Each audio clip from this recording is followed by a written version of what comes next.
Saudi अरब चाहता है Hamas की हार। जी हां, हमास वो सुन्नी ग्रुप, वो तंजीम जिसने 7 अक्टूबर 2023 को इजराइल पर रॉकेट और जमीनी हमले करके एक बड़ी जंग का ऐलान कर दिया था। अब सऊदी अरब चाहता है कि वही हमास हार जाए। क्यों, आइए आपको बताते हैं।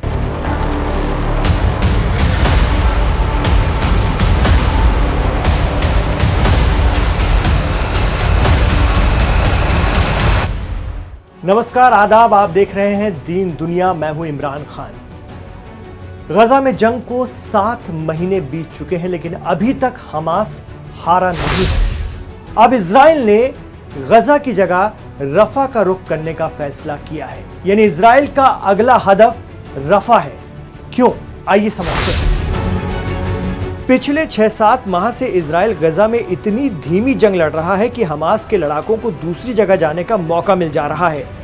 अब माना जा रहा है कि हमास के लड़ाके बड़ी तादाद में गजा से रफा शहर की तरफ शिफ्ट हो गए हैं। रफा सरहदी इलाका है और ये फिलिस्तीन और मिस्र की बॉर्डर है।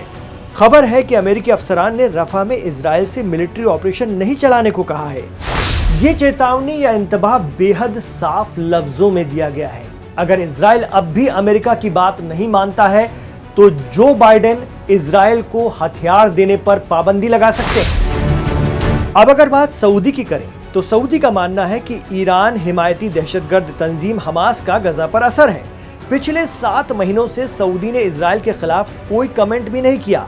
इससे साफ जाहिर है कि फिलिस्तीन को लेकर उनका रवैया क्या है और किस तरफ है।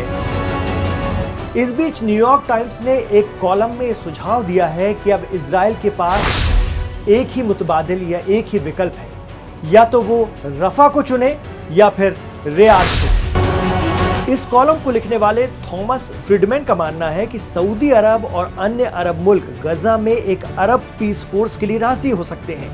लेख में दिया गया है कि इजराइल का लंबे वक्त तक फायदा रियाद में है, ना कि रफा में।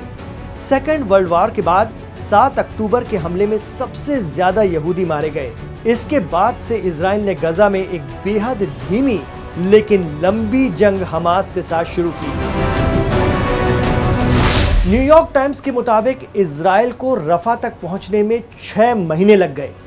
अगर इजराइल रफा पर पहले ही पहुंच गया होता तो यह जंग अब तक खत्म हो गई होती। सऊदी का मानना है कि रफा के रास्ते से ही इस खित्ते में अमन कायम हो सकता है। जब तक इजराइल रफा की सुरंगों पर कब्जा नहीं करेगा तब तक हमास की ताकत बनी रहेगी और वो भी लड़ता रहेगा। ऐसे में सऊदी चाहता है कि अमन मुज़ाकरात के लिए रियाद का रास्ता रफा से होकर गुजरता है। ऐसे में इजराइल को रफा में हमास को हराना होगा। हमास हारेगा तो जंग खत्म होगी, जिससे इजराइल और सऊदी के दरमियान ताल्लुकात फिर से मजबूत हो सके। इस बीच अमेरिकी फॉरेन मिनिस्टर सऊदी अरब की राजधानी रियाद पहुंच गए हैं, जहां पर जॉर्डन, मिस्र, कतर, सऊदी अरब सहित कई ममालिक के सरबराहान या बड़े लीडर मौजूद हैं। ये सभी गजा के मुस्तकबिल पर चर्चा करेंगे। इस चर्चा में यह भी बात होनी है कि इजरायली हमले खत्म होने के बाद, हमास के खात्मे के बाद गजा पर किसकी हुकूमत चलेगी। अमेरिका के विदेश मंत्री एंटनी ब्लिंकन का करीब 6 महीने से ये 7वां डिप्लोमेटिक मिशन है, जिसमें वो इजराइल का दौरा भी करेंगे। यहाँ वो इजरायली वजीर आजम बेंजामिन नेतन्याहू पर गजा में सीज फायर के दबाव भी डाल सकते हैं।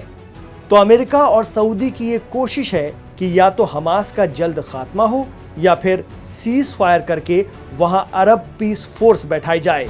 लेकिन बड़ा सवाल यह है कि इजराइल और हमास के लड़ाके क्या इन तमाम बातों को मानेंगे, क्योंकि वहां तो जंग जबरदस्त जारी है और कोई भी झुकने के लिए फिलहाल तैयार नहीं है।